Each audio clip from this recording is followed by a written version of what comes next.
Y ahora sí, lanzamos el primer cubómetro de la noche. ¿Hacen a Zapatero responsable de los 4.645.500 parados? Bueno, vamos con nuestros invitados de esta noche, don Juan Van Halen. Buenas noches. Buenas noches. Era usted prevacacional cuando menos. Totalmente prevacacional. Si ha bajado del crucero hace un rato o viene de cazar leones como nuestro siguiente invitado, don Jorge Urosa. Buenas noches, Me Javier. parece que ve usted de safari. Puro homenaje al mundo taurino, puro homenaje al mundo taurino. Montserrat Suárez, buenas noches. Yo me he traído el abanico, Xavier. Buenas No sea noches. que lo prohíban, úselo. Por eso, voy a aprovechar todos los foros. Que ya sabe que hay quien tiene ganas de prohibir. Don Albert Rivera, de eso usted sabe mucho. Pues sí, la verdad es que he cogido el tren desde la Cataluña de las prohibiciones al Madrid del siglo XXI. Bueno, pues nada, bienvenido sea usted aquí al Madrid del siglo XXI. Don Fernando Vizcaíno, buenas noches. ¿Qué tal? Buenas noches. Usted ha venido con la maleta. Yo he venido con la maleta, pero además de verdad, literalmente. De aquí me voy de vacaciones. Don Jaime González, buenas noches. Muy buenas noches. Usted se va... Me quedan 3 días. 3 días. Que se me están haciendo ya eternos. se toca. Ya se toca. Otra que se va Vamos a a conocer la del Instituto Nacional de La del INEM, sí. Empleo, la del INEM. Sí, sí. Ahí van a salir 4.200.000 y pico mil, 4.300.000. Habrá que sumarle esos famosos Picos, demo, sí. que les llaman así, me parece. Yo recuerdo que se llegó al gobierno de Aznar con 22% de parado y lo dejó en el 10%. No, a mí lo que me preocupa es lo que es preocupante no solo es la cifra, sino el futuro. Es decir, Claro. Sí. porque claro, si tú tienes un país que está haciendo afrontando una serie de reformas, que es capaz de crear atracción de empresas a este país, pero claro, el problema es que este país no va a ser lo que era. Es decir, va a quedar arrasado y van a haber muchas empresas que se van de España y no van a volver porque no es competitivo o porque no se están poniendo los fundamentos para que eso sea así. Por tanto, lo que hay que pensar no es que, bueno, volveremos al 10%, al 8%. El problema es que este país no va a ser lo que era porque hemos vivido una burbuja, nadie ha hecho nada y la realidad es esa. Entonces, no solo es los 4.600.000, por cierto, faltan los autónomos, faltan los pequeños empresarios, por tanto, pueden haber 5 millones, 6 millones de personas ahora mismo sin un expectativa. céntimo. Y lo triste es que estamos diciendo lo mismo hace muchos meses, incluso ya casi años, y la cifra de parados sigue ampliándose. La reforma laboral, lo peor que tiene es que no reforma nada. En el proyecto de ley, con el voto de los nacionalistas, una vez más, con la Convergencia de Unión y el PNV, es verdad que va a enmarañar un poco más el tema del despido por causas objetivas, lo cual lo va a hacer que se judicialice mucho más y que se eternicen los procedimientos, con lo cual la verdad es que creo que va a ser muy poco práctico. ¿Pero es que hay parados que todavía rechazan las ofertas de empleo?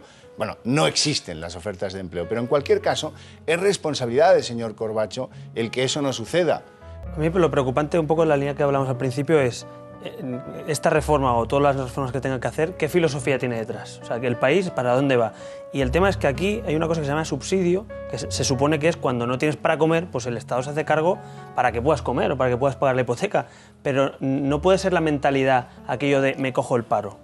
Porque en este país la gente se coge el paro y se coge la baja laboral y se coge... O sea, nos cogemos las cosas y eso no puede ser. Entonces, eso no es sostenible. Este país no puede seguir viviendo en esa filosofía. La política social del señor Zapatero es dar, que creo que Javier lo ha dicho alguna vez, migajas, ¿no? Se ir dando migajas y que coman las gallinas. La política social de verdad es crear empleo. Esa es la única política social. La gente no quiere subsidios, la gente quiere sueldos. El subsidio es eso, un subsidio. Al ver, no hacemos nada. Lo peor que con la que cae el presidente del gobierno va y se marcha de vacaciones, como si esto fuera bien. Nadie se acuerda de cuando nos anunciaban los brotes verdes. Qué risa me da, qué risa me da.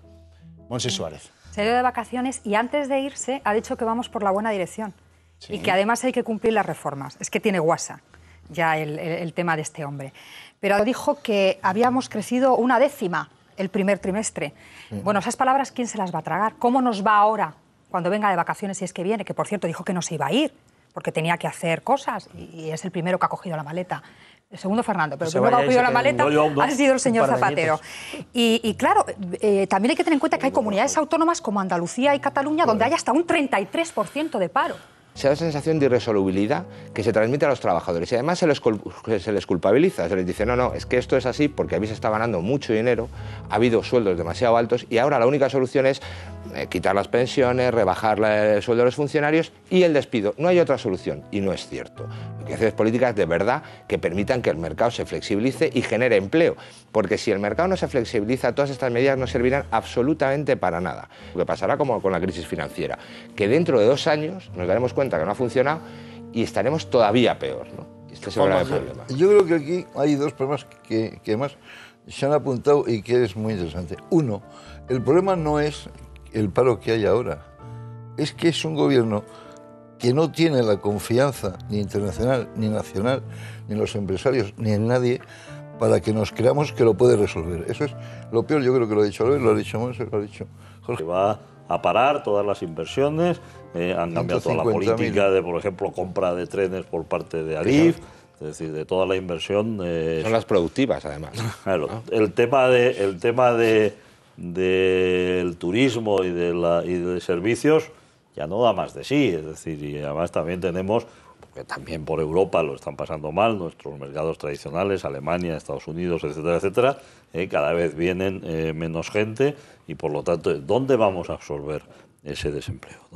Porque esta crisis se ha llevado por delante 2 generaciones de emprendedores. Pues es que no pueden. Y se llevará Porque 3 los bancos o están para 4 pagar o la media deuda. docena. Pero no pueden, porque claro. los bancos están para pagar la deuda del Estado. Y ese es el problema. Tienen liquidez. Yo justo iba a ir ahí, es decir, el problema que tenemos es a ver quién es el guapo en este país que se plantea abrir ahora una empresa. Claro. Es decir, es que es un reto imposible, porque primero con las trabas legislativas que uno tiene ya, que la burocracia ese es otro tema que podemos hablar, pero ahí es donde también hay que ser competitivos, haciendo un Estado más competitivo y menos burocrático, por ejemplo, una reforma que Zapatero nunca va a abordar. Otro tema, financiación. No es que sea solo para pagar la deuda del Estado, es que somos el segundo país más endeudado per cápita del mundo después de Estados Unidos, que es donde nació la crisis financiera. Entonces, los bancos están hasta aquí, van a cerrar cajas, van a fusionarse y van a desaparecer otros. Y no tienen un céntimo para prestar, porque están endeudados con los mercados europeos o internacionales. Y eso es así, suena mal decirlo, no es muy ilusionante, pero es la verdad, hasta que los bancos no abran el grifo, no van a haber empresas. ¿Quién va a montar hoy una empresa si no le dan un crédito? Entonces, los créditos ICOs, los créditos autonómicos, eso son cacahuetes. Es decir, con lo que te da un ICO no vas a poner en marcha este país ni la industria de este país. Entonces, el drama yo creo que es, por un lado, la falta de confianza.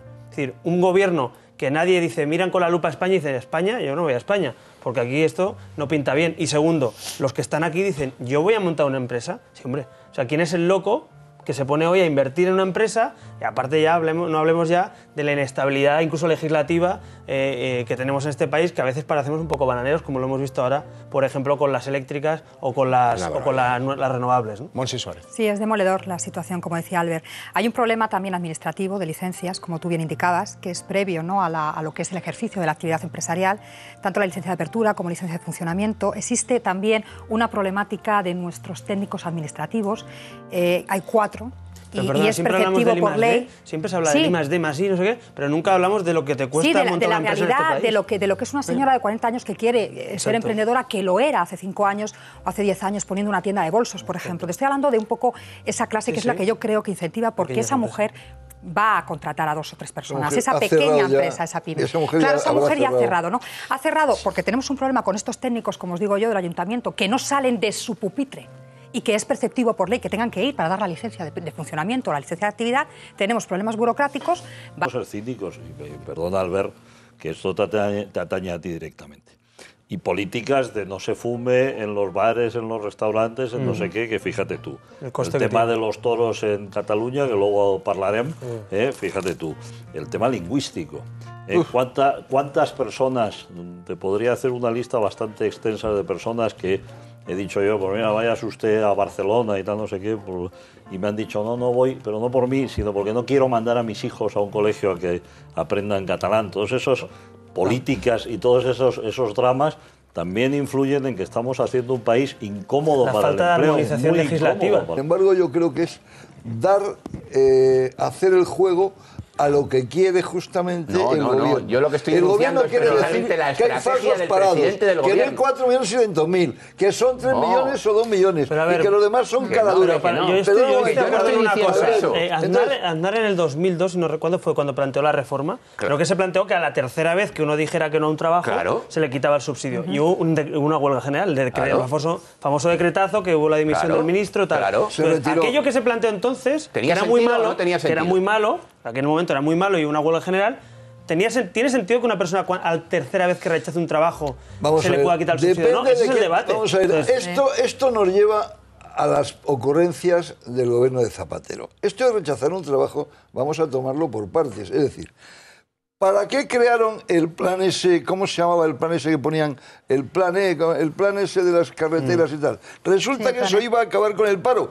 Como si los ingenieros de montes, los abogados en paro, los estudiantes o los oficinistas fueran a ir a poner ladrillos en ese. Es decir, a ver qué trabajos están rechazando. ¿Qué es eso? Agencias privadas, evidentemente, te ofrecen trabajo y si lo coges muy bien, y si no lo coges, no te vuelven a llamar. ¿Sabes cuánta gente en Cataluña de los que se dirigen a la oficina del INEM, cuánta gente consigue en el Servicio Catalán de Empleo? ¿Cuántos? Un 2%. O sea, de cada 100 que se dirigen, un 2% solo lo consigue y el resto es en el ámbito privado o en el InfoJobs o en Internet. Y bueno, vamos a cambiar aquí de asunto porque tenemos que hablar también un poco de los toros. Algunos pensamos que lo de los toros se está utilizando como elemento de distancia hacia el conjunto de España, hacia el Estado español. Don Albert Rivera.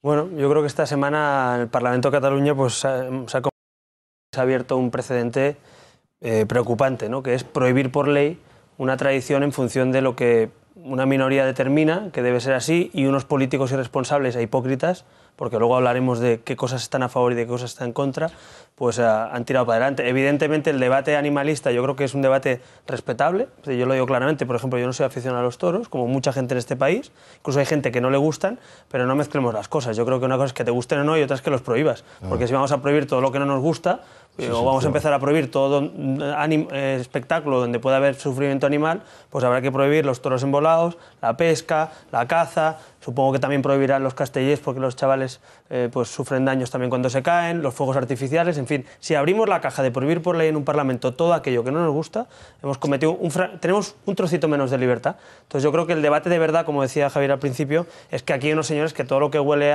a tener algo en común con el resto de España, sea un icono como son los toros, sea... Ayer estuve en las Ramblas, por cierto, haciendo un reportaje con las muñecas de flamenca que el señor Huguet quiere prohibir que se vendan, multando a los taxistas que llevan la bandera española cuando gana el Mundial la selección, no poniendo pantallas en los albergues o en la calle en Barcelona para que no se siga la roja, multando a la gente que rotula en castellano. Esto es una estrategia de cortar, de diferenciarse y crear una nación cultural distinta al resto de España, que es falsa, porque como se sabe, y los que vivimos en Cataluña lo sabemos, Cataluña es igual en muchas cosas que el resto de España, entre otras cosas en corrupción, por ejemplo, que somos también líderes en Cataluña. Y con algunos detalles de alta sofisticación. De alta sofisticación. Y también déjeme que le diga que esto ha sido un capotazo, y nunca mejor dicho, muy bonito, porque el jueves se cerró la comisión de investigación del caso Palau, pero todo el mundo hablaba de los toros. Qué casualidad que calcularon el pleno para que cayera en el mismo pleno el debate taurino el día que hablamos de los 3% y los 4%. Jaime González. Bueno, yo coincido con Albert en que el debate animalista puede ser muy interesante, pero no es la razón que ha provocado todo este auténtico espectáculo circense que se ha vivido en el Parlamento de Cataluña. Es que seguramente muchos de ustedes no saben que esa familia Balañá ha sufrido las iras de todos los que están políticamente en contra de los toros, porque esos empresarios también tienen muchos cines en Barcelona y en otros lugares, sobre todo en Barcelona. Porque es muy acertado, y a mí me lo parece, que el Partido Popular haya tendido la mano al Partido Socialista y le haya dicho, ¿por qué hacemos una ley marco donde se incluya la fiesta nacional como interés cultural? Es decir, un paraguas jurídico a nivel nacional, con un marco jurídico, con ese ámbito nacional, con esa protección nacional y, sobre todo, además, también teniendo en consideración que ha habido dirigentes del Partido Socialista nacional que han criticado la decisión del Parlamento. Catalano parlante, es decir, con un casi desconocimiento del castellano, que no tiene que tener ningún vínculo emocional con España, que no le pueden gustar los toros, porque si le gustan los toros... Si llegamos al absurdo de que hace un año el Partido Socialista, el Ministerio, en fin, da la medalla a las Bellas Artes a un torero y ahora ese mismo partido permite la prohibición. Yo creo que hay una minoría en Cataluña que está condicionando la forma de ser catalán, que esto es gravísimo porque es un adoctrinamiento, y que está intentando, a base de prohibiciones, porque no puede de otra manera, conseguir un diseño determinado. Que el Partido Socialista ahí se va a retratar, pero le da igual retratarse porque lo que no quiere es enfrentarse con el Partido Socialista de Cataluña, claro. Fernando Vizcaíno. Yo, don Javier, he de decir que a mí esto no me hace ninguna gracia. A mí me duele Cataluña, yo tengo sangre catalana, adoro Cataluña, me parece deleznable esa política de una minoría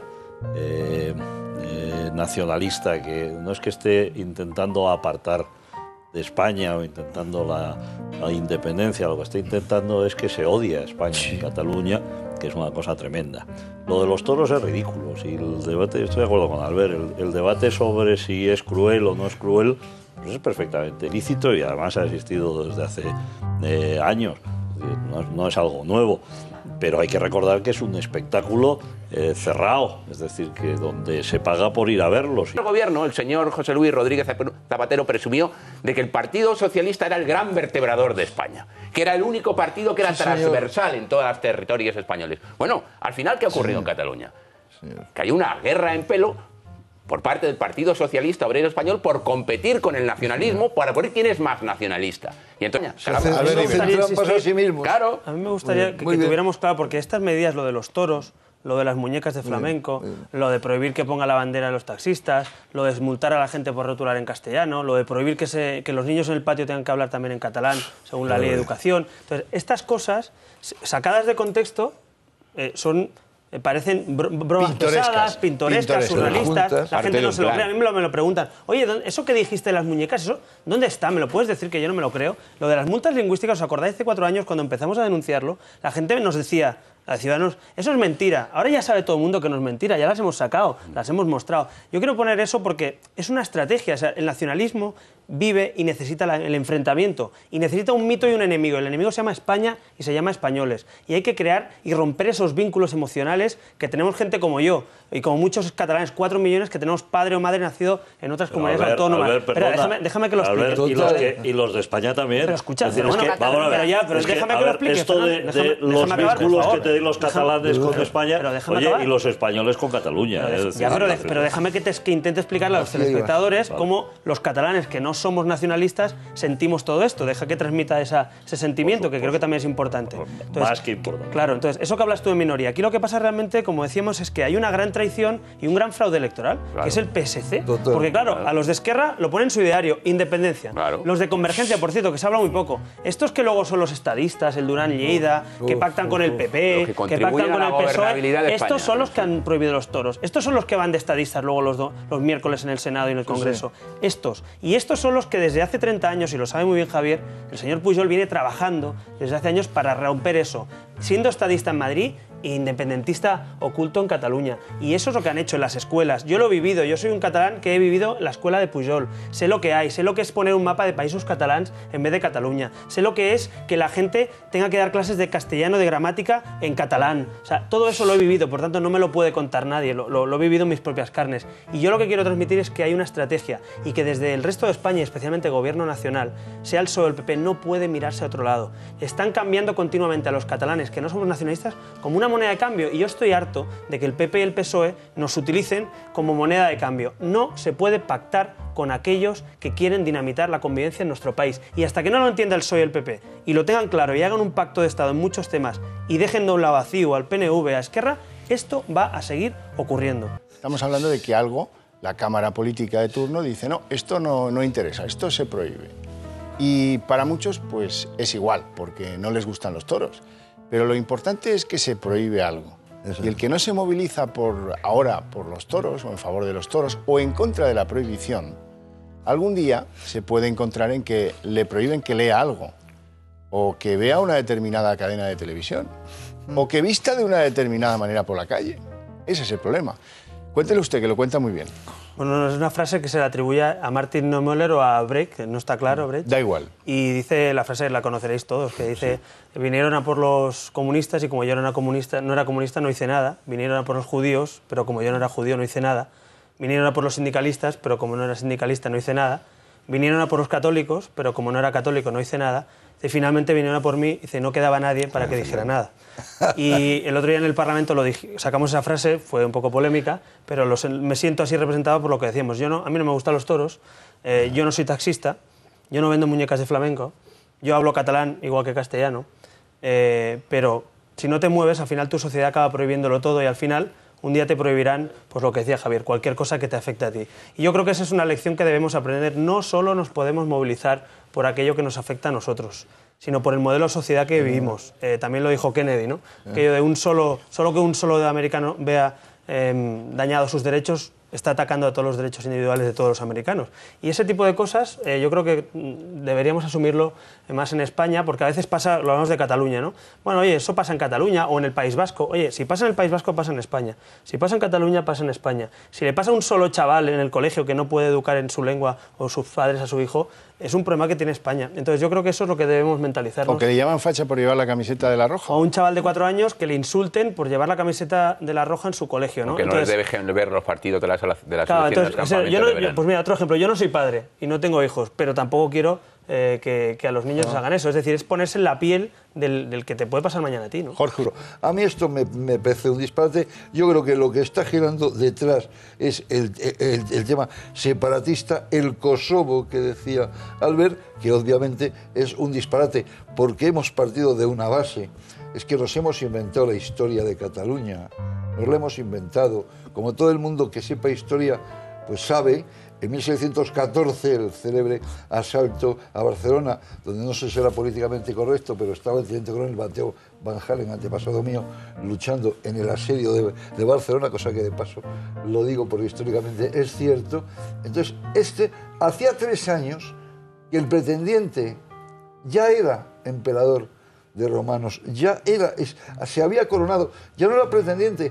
Barcelona solo era una ciudad díscola, no representaba al pretendiente, porque Carlos ya era emperador del Imperio Romano Germánico. Y entonces ya no existía, era simplemente una ciudad molesta y díscola. Entonces nos hemos inventado un catalanismo falso, porque eso se muere ahí y reaparece a finales del siglo XIX con los regionalismos de la Lliga, no con el independentismo. Con 2 presidentes de la Primera República catalanes y un sistema cantonalista, jamás se planteó la independencia catalana. Yo quería aportar también una información sobre el tema de la ley catalana de protección de animales. Lo digo porque en 2003 aprobó una ley muy ambiciosa, en el que, por ejemplo, luego se ha visto que no se podía ni cumplir la ley porque no se podían sacrificar a los perros y a los gatos de las perreras. Bueno, pues algunos de los que otro día apretaron el botoncito para prohibir los toros son alcaldes o concejales de municipios que no cumplen la ley que hemos modificado esta semana. Es decir, tienen a los perros y a los gatos incumpliendo la ley en sus ayuntamientos. Algunos de ellos, y ya lo veremos y supongo que saldrá a la luz, algunos de ellos seguro que cazan o pescan, pero están votando por el sufrimiento de los toros. Algunos de ellos en sus ayuntamientos organizan correbous en fiestas mayores, pero están votando contra los toros. Y esa es la hipocresía del nacionalismo de la que yo me quejo. Si esos señores fueran coherentes, fueran vegetarianos, fueran tal, pues en todo caso no lo compartiría, pero por lo menos les respetaría, porque serían coherentes de, oye, no lo comparto, este neopuritanismo animal, yo no lo comparto, pero lo respeto. El problema es la incoherencia. El señor Puigcercós el otro día, hablando de sacrificio animal, mira, voy a hacer una cosa porque si no reviento. El señor Puigcercós y algunos miembros de su partido han apoyado una banda terrorista que se llama Terra Lliure. Y a mí ver al señor Puigcercós hablando del sufrimiento de los toros, cuando estos señores han matado a los que ellos han apoyado y se han sentado en la misma mesa, han matado a gente, a mí me produce náuseas. Digo así, me produce náuseas ver a un señor que apoya una banda terrorista defendiendo el sufrimiento de los toros. Los toros de la Monumental, los de Tarragona no, esos los aplauden y los organizan sus alcaldes. Entonces, me parece una hipocresía tan bestia que hay que denunciarlo. Y quiero dejarlo muy claro también, respeto profundamente, lo digo, a aquellos que realmente son coherentes por lo menos. Para mí la coherencia es un valor. Vuelven a aparecer noticias al respecto, volvemos a ver al gobierno negándolo y volvemos a la situación de que se terminan por confirmar. Vuelve a oler a negociación y Zapatero una vez más vuelve a pedir a las formaciones políticas y a los periodistas que no pregunten y acepten las políticas del Ejecutivo. ¿O es que no se acuerdan ustedes del etarra que fue excarcelado para cuidar a su madre, que ni siquiera había pedido los servicios de tutela en su municipio? Terroristas que son malos, malísimos, a los que los detienen inmediatamente por el sur de Francia, y a los otros y a todo ese entorno político de ETA ir poco a poco pasándoles la mano por el lomo, para que al final de la legislatura, consciente el presidente del gobierno de que no tiene nada más que ofrecer, se saque de la chistera el conejo de una supuesta acuerdo con una parte de la banda terrorista. No es que al final nos venda. Lo burdo es que alguien de este país pueda comprar que este señor ha conseguido una, comillas, paz con ETA o unos acuerdos con ETA, que lo que de verdad tendría que ser es lo que ha dicho, la rendición. También los funcionarios de vigilancia penitenciaria hablando de esta vergüenza, que por qué tienen que tratar a estas personas como si fueran personas, y yo ya me la voy a jugar, si son absolutamente unos criminales, y por qué ellos tienen que hacer ese tratamiento de favor a personas donde no se ha dado ni un solo acto inequívoco o palmario o patente de que hay un arrepentimiento. Y eso me preocupa como abogada, esa injerencia en el Poder Judicial de nuevo. Señor, que lo escarcelan, lo llevan porque tiene una supuesta huelga de hambre, que luego nos enteramos todos que daba duchas con la novia y que además toma jamón de york y tal, estas cosas para mantener la línea, y que además se le permite hacer una entrevista oculta a un medio de comunicación de otro país, etcétera, etcétera, es una cosa fantástica. Hemos juntos ido primero por la senda de la Constitución para luego seguidamente derogarla, ¿no? Es decir, es que está mintiendo de nuevo. Y como dice Fernando, si alguien compra esto de nuevo, es que vamos a empezar a pensar que tenemos lo que merecemos. Albert Rivera. La pregunta decía si el gobierno se pone de rodillas. El problema, a mí que Zapatero se ponga de rodillas me importa bien poco. De hecho, que haga lo que quiera, y su partido también, y su gobierno y sus ministros. El problema es que ponen de gobierno a España o al Estado de Derecho frente a una banda terrorista. Entonces ahí ya es cuando nos meten a todos, ¿no? Es el mensaje que estás lanzando a una banda terrorista o cualquier tipo de delincuencia, porque al final no deja de ser la firmeza de un Estado en el cumplimiento de sus leyes, de su sistema penitenciario. Pero es que además lo preocupante de todo esto es que hay una cosa que marca, o es la prueba del algodón, de que sí pretenden, si no ahora, como mínimo a medio o corto plazo, hacer algo con ETA, o negociar con ETA, que es la resolución del Parlamento. Es decir, el Congreso tiene una autorización que no se ha derogado y que se ha pedido por activa y por pasiva desde las asociaciones de víctimas, desde los partidos que somos constitucionalistas, desde la oposición, desde todos sitios, y que sigue abierta. La muestra, si Zapatero quiere demostrarle a los españoles que eso va a ser, como dice ahí, sobreactuando en esa rueda de prensa propia más de los Oscars estos malos que de otra cosa,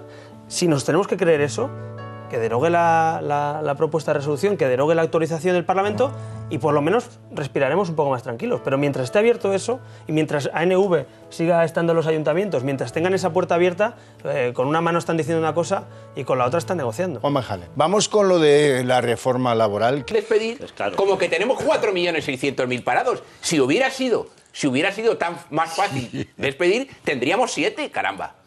No, yo creo que hay un tema que no... Es claro, hay un tema que no aborda la reforma. Yo creo, y siempre he defendido que creo que sí que hacía falta una reforma, pero de para verdad, otra cosa. Pero evidentemente, y también lo dijimos, con un gobierno y una oposición que hiciera enmiendas, como decías, y que cada uno apostara por su modelo de reforma laboral. Y creo que eso no se ha visto. Y además, sinceramente, hacer toda eso paréntesis, los que estamos en ámbito también de alguna cámara, sabemos que hacer una reforma de este tipo, en la última semana del mes de julio, con el proceso de urgencia para un tema de calado como este, ya es poco serio ya de por sí, parece una broma, ¿no? Pero bueno, eso es lo que se está haciendo. Dicho eso, hay un gran problema que no afronta la reforma, que es la inestabilidad laboral. Es decir, en España, uno de los problemas que nos encontramos, también especialmente los jóvenes, por ejemplo, es que al no tener un trabajo estable, uno sin trabajo estable no puede pedir un crédito. Uno sin trabajo estable no se puede comprar un piso. Uno sin trabajo estable no puede pedir una póliza para montar una empresa. Entonces, si los trabajos son temporales, de 6 meses, de 8 meses, te van contratando, despidiendo, hablamos de un 40%, un 39% claro, de paro entre los jóvenes, por ejemplo, de este país, ¿no? Claro. O la gente mayor, si no motivas... Hay gente con 45 años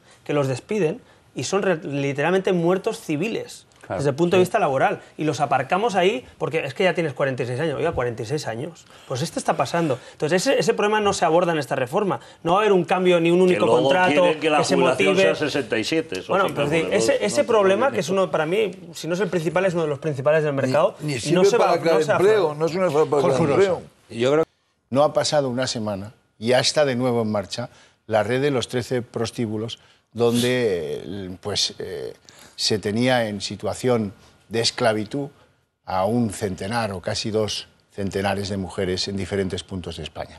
Es que esos 6.000 han pasado a los juzgados, a las prisiones, están en prisión preventiva. ¿Qué pasa con esos 6.000 detenidos? ¿Que entran por una puerta y salen por otra?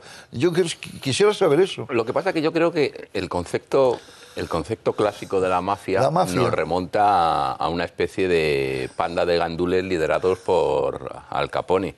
Pues una especie de paraíso. Esa es la mafia que hay que combatir. La otra también, naturalmente. Pero tengo la sensación de que la verdaderamente importante y grave es la otra. Yo creo que además España tiene unas características, tanto geográficas como sociales, desgraciadamente, somos los principales consumidores de drogas de Europa, es así. Somos uno de los principales focos de prostitución, donde además se produce una situación jurídica de alegalidad, es decir, porque ni está prohibida ni está regulada, sino es un cachondeo. No está prohibido el tabaco. El tabaco está prohibido y los toros, sí. pero la prostitución ni está prohibida ni está La explotación regulada. de mujeres en prostíbulos en las carreteras españolas no la ve nadie. En cualquier caso, yo creo que eso merece bueno, que nuestro país debería ser el principal también país de lucha contra las mafias. Y como bien decías, en el Mediterráneo, nada más se quiere a Levante o a Cataluña, algunas poblaciones. Son los dueños. Son los dueños territoriales, o sea, del blanqueo de capitales y estos asuntos. Entonces yo creo que ahí, Rubalcaba, al margen de lo que diga o no, lo que sí que me parece es que, y es una cosa muy sintomática, es decir, lo decía antes Javier, la Guardia Civil o la policía, es decir, los instrumentos humanos, materiales que tenemos en este país, que tiene terrorismo, que tiene mafias por su situación geográfica, es la puerta de Europa desde África, es decir, nuestras características, debería poner especial hincapié en los presupuestos, en las dotaciones y tal. Y vemos pues, que estos días los guardias civiles, por ejemplo, se están quejando que no tienen para chalecos, ¿no? Entonces, me parece que es contradictorio el ser la puerta de entrada de Europa, ser un lugar de mafia, ser un lugar de terrorismo y nuestros protectores, en todo caso, una situación lamentable. Yo creo que debería estar un poco más, por lo menos, dotado económicamente para ello, ¿no?